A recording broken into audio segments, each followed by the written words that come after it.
We'll start taking questions for Stars head coach Rick Bowness. Upstairs in the media center, Stephen Wino. Hey, Rick, how tough was it to see Blake Colemans go out of that game, and kind of what does he bring for you guys? That was tough. He's a big part of our club. The leadership, the compete, the penalty kill, and he's on the checking line. So losing him hurt us. There's no question. And we'll have I don't have an update on him at this point. So hopefully he can get back in time for Wednesday. Thomas Drance, The Athletic. Rick, from our perch up high, it looked like a pretty fast, aggressive, physical game. How do you sort of look at the overall ability that your club had tonight to play your game 5-on-5, and how do you sort of explain how you guys got away from that in the first 15? It's easy to explain. We lost faceoffs. We were turning the puck over, and we were taking penalties. So I thought we started out fine.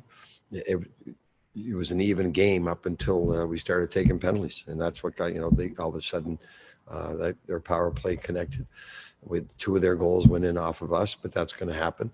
So it's very easy to explain. It's face-offs, turnovers, and penalties. So the things you can't afford to do against an elite club like that. But I'll give our guys credit because they battled right back in the second period. We dominated that second period, and Vasi had to make a lot of huge saves for them. So they won the first, we won the second, and Vasi kept it in there, and then it pretty much even third. But you can't be doing what we did in the last half of that first period. It's very simple to explain. Jim Matheson, Edmonton Journal.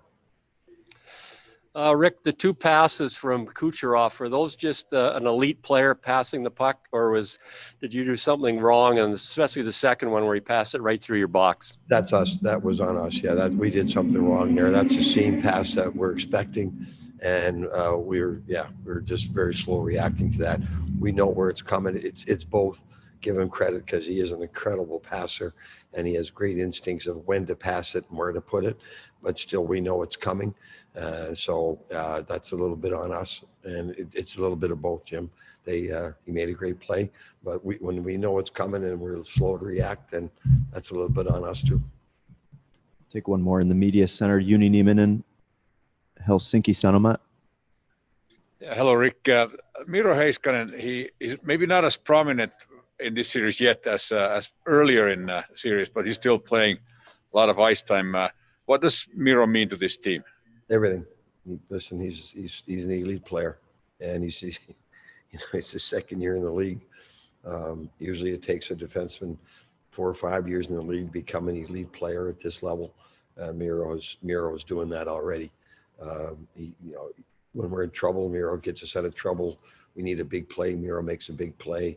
He's very reliable defensively. So he's he's an elite defenseman, and at that young age, you can just see how good he's going to get over the next few years.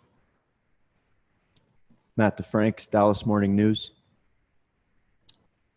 Hey, Rick, as far as the penalties in the first period, did you view them as undisciplined by your team, or was Tampa Bay putting you in a position to take those? A little bit of both. But again, when you're losing faceoffs like we did in the first period, you're chasing the game. And again, we were fine.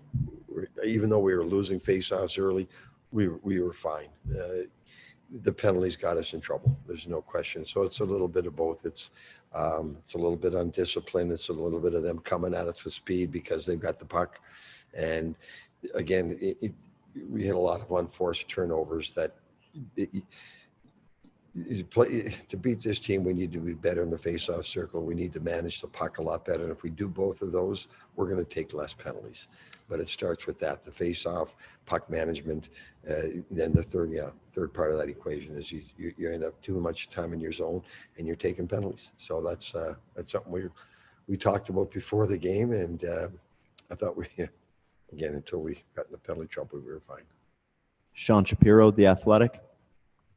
Hey, Rick, how do you look at the last 15 minutes or so? Because after Matthias's goal, I think he only had one shot on goal after that. Is that an execution in the final third thing, or how do you look at that? Jamie Benn had a great opportunity that missed the net. So that doesn't count as a shot on net, but it was a golden opportunity.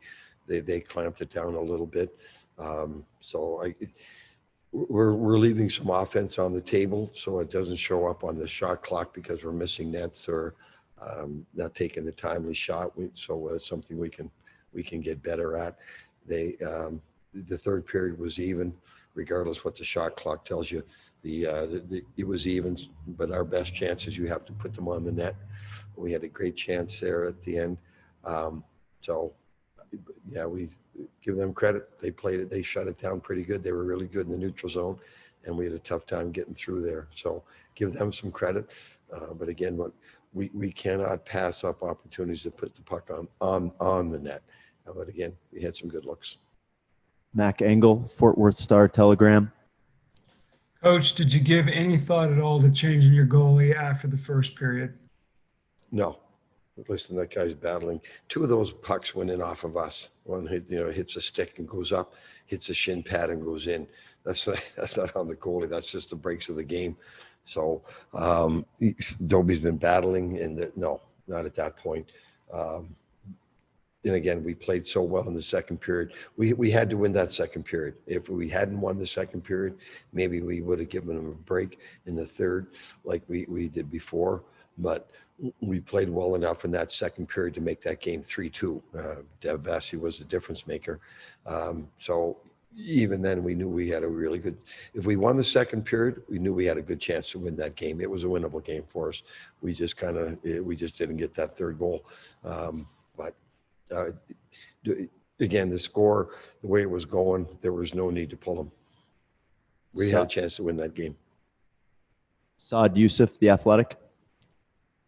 Hey, Rick, we kind of saw John Klingberg assert himself there when you guys got behind big. Do you need him to do that more a little bit, even when there isn't a big deficit there? Yeah, he made some great plays. Made a great play in that second goal. Made a really good shot. Even Jamie Benn had a rebound from Klinger's shot. So he needs to give us offense. He and Miro are two key guys back there. The way we play. So we need big plays from him. It's unfortunate at the end. He kind of fanned a little bit on that shot, but again, that's hockey. But he can make big plays at the right time, and that's what we need from him. And defensively, he's competing very, very hard. So he's playing great hockey for us. Take a couple more for Coach Tom Galitti, NHL.com. Rick, do you guys have to have two different kind of plans on the PK, for one for Kucherov when he's in the right circle and when he's on the left? One seems more like he's a playmaker, more he's more of a shooter. We know it. We know what we want to do in terms of penalty kill, and they're going to move them around. And So we do. It's the best way to put it. Again, it goes back to the structure of your penalty kill and what you're willing to give up, regardless where they are. We got to do a better job protecting seams, which we didn't do, regardless where they are. Again, one of them, the point puck goes in off our stick and goes top shelf. So we were closer tonight in terms of killing all those penalties, but give them credit too. They're a great player. They're a great power play, elite players, man. They're going to make plays. Last question, Mark Spector, Sportsnet. Thanks. So, Rick, it's just, we're starting into a series that looks like it's going to last a while here. Is this just two good teams fighting for what style we're going to play, right? You guys had most of game one. You had some of game two. They had more of game two, less of game one. Is this a tug of war between two Stanley Cup finalists trying to figure out how we're going to play this series? Yeah, well, it is, and I disagree with you. Like, they won the first, we were dominant in the second, and it pretty, regardless what the shot clock tells you in the third, it was pretty even third period in terms of creating scoring chances. But that's right. That's two very good teams battling it out. So, who controls the puck the most? It goes back to faceoffs. Specialty teams are obviously the difference tonight. But this is going to be a tough series. They're an elite team. They've been here before. We've got a lot of guys who've never been here before, and hopefully we're just going to keep getting better. Thanks, Coach. Yeah.